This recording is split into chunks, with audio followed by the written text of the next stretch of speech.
ماں باپ مر جائیں تو تم نے یہ 5 کام کرنے ہیں اپنے ماں باپ کے مرنے کے بعد۔ اب ہر بندہ اپنا محاسبہ کر لے، جس کی ماں کا انتقال ہو گیا یا جس کے ابا جی کا انتقال ہو گیا، وہ یہ کام کرتا ہے یا نہیں کرتا۔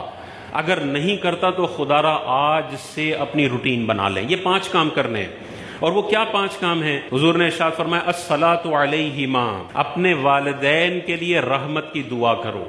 ہم اپنا محاسبہ کر لیں، پچھلے 6 مہینے کے اندر کبھی بھی منہ پہ یہ جملہ آیا یا اللہ میرے والدین کی قبروں پر تو اپنی رحمتوں کا نزول فرما؟ اگر آیا ہے تو آپ اس حدیث پر عمل کرنے والے ہیں، اور اگر نہیں آیا تو آپ کا شمار ان اولادوں میں ہوتا ہے جو بڑی احسان فراموش اولاد ہے۔ یہی ماں باپ تھے جنہوں نے پیمپر تبدیل کیے تھے، 25 سال تک ڈھگا کیا تھا، شادیاں کروائی تھی، کاروبار سیٹ کر کے تمہیں ٹرانسفر کیا تھا۔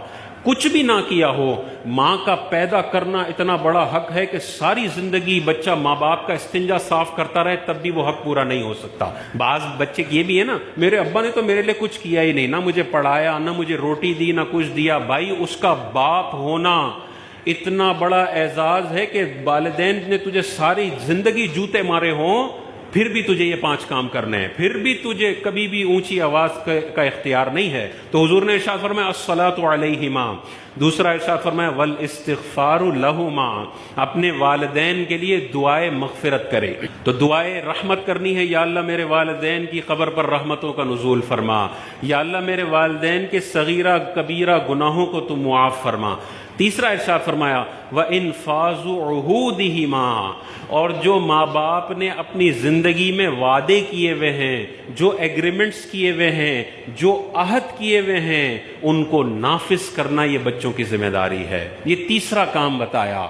ابا جی نے 90 ڈیز پیمنٹ ٹرم پہ کاروبار کیا ہوا ہے اور 20 دن میں مر گئے، یہ ابا نے عہد کیا ہوا ہے پورا کرنا بچوں کی ذمہ داری ہے۔ ابا جی نے اپنے ٹریڈ پیبلز کے قرضے دینے ہیں، یہ ابا جی نے عہد کیا ہوا ہے، ان کے ساتھ ایگریمنٹ کیا ہوا ہے، یہ پورا کرنا لازم ہے۔ چوتھا ارشاد فرمایا وَإِكْرَامُ صَدِيقِهِمَا، اور ان دونوں کے دوستوں کی عزت کرنا۔